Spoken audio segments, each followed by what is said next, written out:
दोस्तों हम लोगों की कितनी भी अच्छी अंग्रेजी हो जाए फिर भी ना जाने अनजाने हम कुछ गलतियां कर ही देते हैं। अब जरा यहां सेंटेंसेस लिखे हुए देखिए, पक्का बता रहा हूं आप में से बहुत सारे लोग इनमें से कई सेंटेंसेस अपनी डेली लाइफ में बोलते होंगे।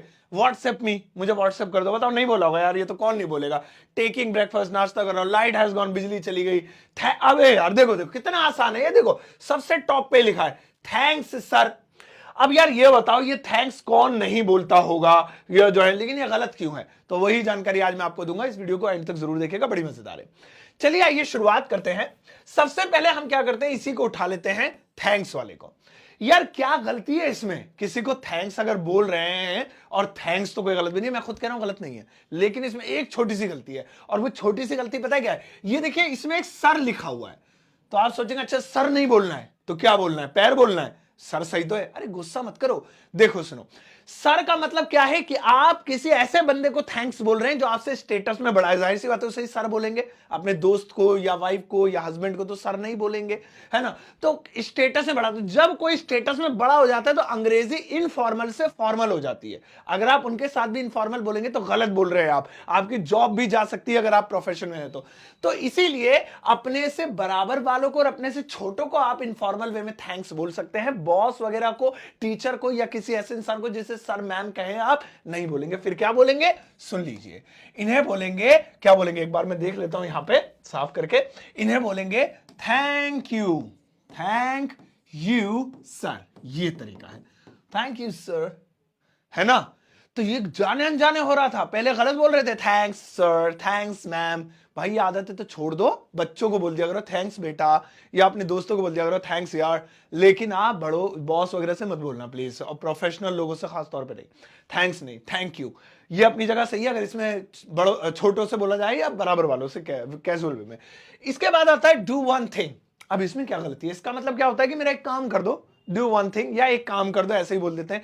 ये गलत है। डू वन थिंग अंग्रेज कभी नहीं बोलते, और इसको सुन के हंसेंगे, कहेंगे तुम ये क्या बोल रहा है, हमने तो कभी ऐसा नहीं बोला।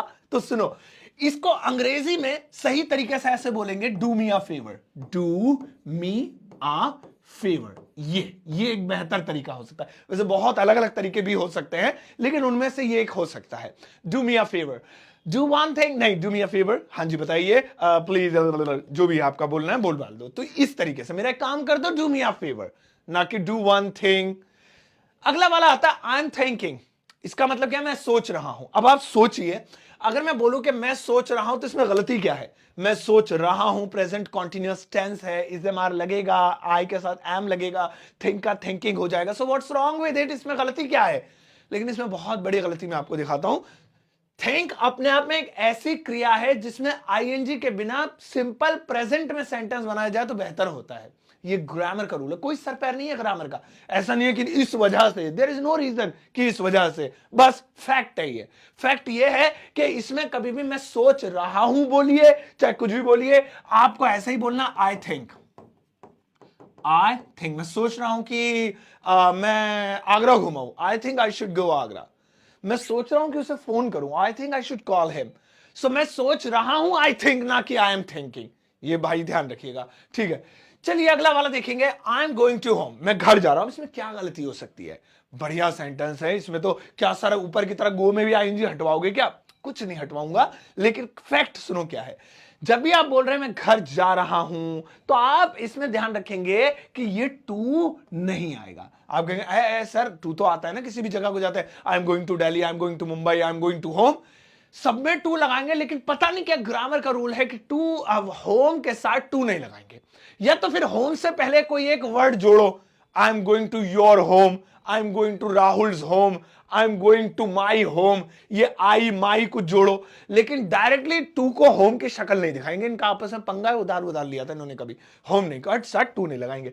सो मैं घर जा रहा हूं, very simple, I am going home. I, एक बार ब्लैक में ले लेते हैं ताकि इनसे अलग कर सकें, आई एम गोइंग होम, ऐसे आई एम गोइंग होम। ठीक है, आगे बढ़ते हैं। नेक्स्ट वाला देखिए, आई एम इल। इसका मतलब है कि मैं बीमार हूं, है ना? हालांकि इन सभी में फुल स्टॉप और क्वेश्चन मार्क की कमी है, तो आप ये मत सोचिएगा कि सभी गलत हैं, वो सिर्फ आपको दिखाने के लिए एक पीपीटी है, सो ऐसा मत सोचिएगा। हालांकि फुल स्टॉप आना चाहिए। तो आई एम इल, इसका मतलब मैं बीमार हूं, इसमें क्या बोल दिया, क्या गलत है? तो यहां पर आपको एक छोटी सी चीज समझनी होगी कि बड़ी अगर बीमारी है, बहुत बड़ी, तब तो आप इल लगा सकते हैं। छोटी मोटी बीमारी के लिए प्लीज इल मत लगाना, ये बहुत गलत माना जाएगा, है ना। और जो जरा अच्छे अंग्रेजी जानने वाले लोग होंगे उन्हें लगेगा भयंकर बीमारी है। अब आपको जुकाम है तो आप बोलो आई एम इल सर, मैं नहीं आ सकता, थोड़ा सा यार फर्क होता है। आप बेहतर होगा कि इसकी जगह बोले I am sick, I am sick. और बल्कि कई बार तो मैं सिक भी अवॉइड करता हूं, मैं कहता हूं I am under the weather, I am under the weather. इसका मतलब होता है कि मेरी मौसम की वजह से तबीयत खराब है, मैं सिक या इल यूज नहीं करता हूं। लेकिन कोई नहीं, इल होता है गंभीर बीमारी, यानी लाइक कैंसर और बहुत बड़ी कोई दूसरी बीमारी। एंड सिक होता है सर्दी, जुकाम, खांसी, उल्टी, दस्त हो जाना, नॉर्मल वाली जो आसानी से 2-3 दिन में ठीक हो जाती है या 1 दिन में। सिक तो ये बोलेंगे। नेक्स्ट वाला देखिए गुड बाय। भाई इसमें क्या गलती, गुड बाय किसी को बोलना क्या गलत है? फिल्मों में लोगों को बोलते सुना है, डेली लाइफ में बोला है, मैं खुद बोलता हूं। बट शॉर्ट जर्नी के लिए कभी भी गुड बाय नहीं बोलेंगे। For example I am going to office, मैं ऑफिस जा रहा हूं, एंड इफ माई वाइफ से good bye, that is wrong.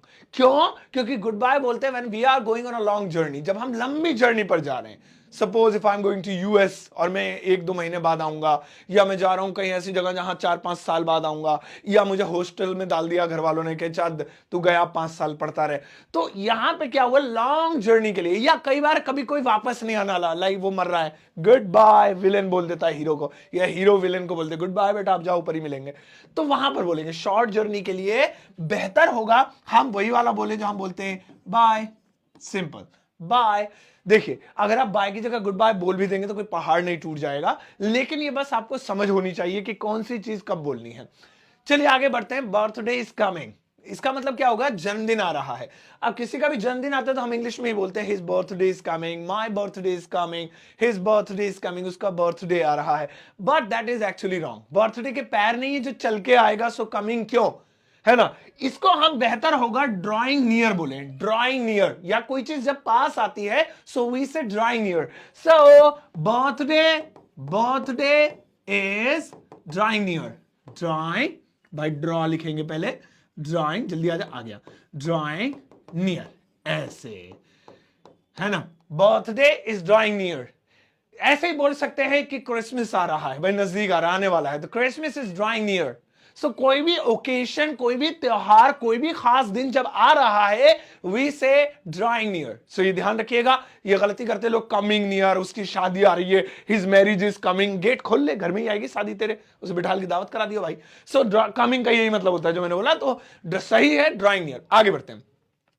Light has gone, light has gone. देखिए आप इस शब्द को किसी फॉरेनर के सामने बोल देंगे तो एटलीस्ट वो समझ तो जाएगा कि आपने कहा कि बिजली चली गई, but this is not the correct way कि लाइट चली गई है, light has gone. So gone ऐसा लग रहा है जैसे वो कोई फिजिकल इंसान हो, किसी का हाथ पैर हो, वो जाता है, सो दैट इज गॉन, और कम आना जाना लगा हुआ है। लाइट के लिए हम बेहतर होगा लाइट की बजाय इलेक्ट्रिसिटी या पावर का यूज करें, ठीक है ना। लाइट इज कॉल्ड रोशनी, रोशनी चली गई, रोशनी आ गई है, सो ये अच्छा नहीं लगेगा। बिजली चली गई, बिजली इज कॉल्ड इलेक्ट्रिसिटी, या फिर पावर, पावर बोल देते हैं, वो ज्यादा अच्छा लग रहा है। सो पावर चली गई है, वेंट ऑफ, वेंट ऑफ, ये होगा, द पावर वेंट ऑफ, इस तरीके से। और आ जाए तो रिस्टोर्ड, ऐसे और भी कई सारी चीजें कर सकते हैं आप, तो ये उनमें से एक है, लेकिन मेन फोकस अभी इस पे रखिए, पावर वेंट ऑफ। तो लाइट चली गई, हो द पावर वेंट ऑफ, ऐसे, तो ये बोलिए। अब इसका देखिए नेक्स्ट वाला है टेकिंग ब्रेकफास्ट, यानी कि नाश्ता कर रहा हूं या ले रहा हूं, है ना। करना, लेना, खाना, इसे taking in common language. Eating भी कर लेते हैं, आई एम ईटिंग ब्रेकफास्ट, मैं ब्रेकफास्ट खा रहा हूं, आई एम टेकिंग ब्रेकफास्ट, मैं ब्रेकफास्ट। बट भाई कभी भी इसके साथ ये टेक शब्द का प्रयोग प्लीज मत करना। द करेक्ट वे टू से it is I am having, have का प्रयोग करेंगे, I am having breakfast, breakfast, ये हो जाएगा, आई एम हैविंग ब्रेकफास्ट।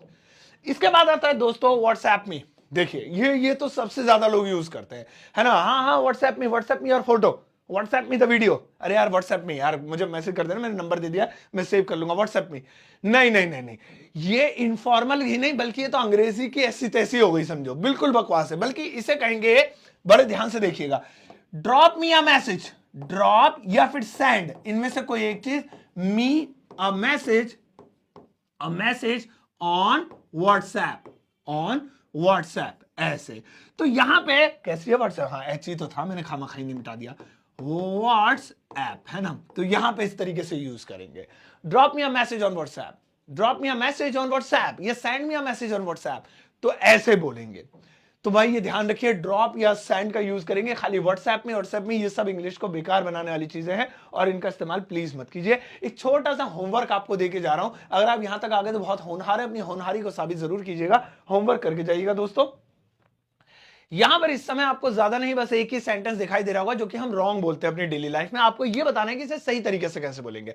अगर आपको पता है तो सही आंसर दे दीजिए ताकि दूसरों की हेल्प हो जाए, और नहीं पता है तो दूसरों के आंसर चेक कीजिए, आपको सही तरीका पता लगेगा और बदले में उन्हें एक लाइक कीजिएगा, उनके कॉमेंट को लाइक कीजिएगा। मैं देखना चाहता हूं किसके कॉमेंट को सबसे ज्यादा लाइक मिले हैं, और मैं भी लाइक करूंगा आप सही जवाब को, हर एक सही जवाब को लाइक करूंगा। तो इसका आंसर कॉमेंट सेक्शन में जरूर दीजिएगा। और आप खरीद सकते हैं मेरी बुक, घर बैठे अमेजॉन या फ्लिपकार्ट से ऑर्डर कर सकते हैं या डाउनलोड कर सकते हैं मेरा एप्लीकेशन ग्रामर वाला, जहां पे रोज फ्री में कमाल कमाल की अपडेट्स मिलती हैं। बहुत सारे इंग्लिश के सेंटेंसेस, वर्ड मीनिंग्स, वोकैबुलरी, बहुत सारी चीजें फ्री में मिलेंगी। इसके अलावा वहां आप खरीद सकते हैं मेरा super basic English speaking course जो कि 10 दिनों का है, लाइफ टाइम के लिए। अब जाइए इस वीडियो को सबके साथ शेयर कीजिएगा, जाते जाते एक प्यारा सा लाइक देकर जाना।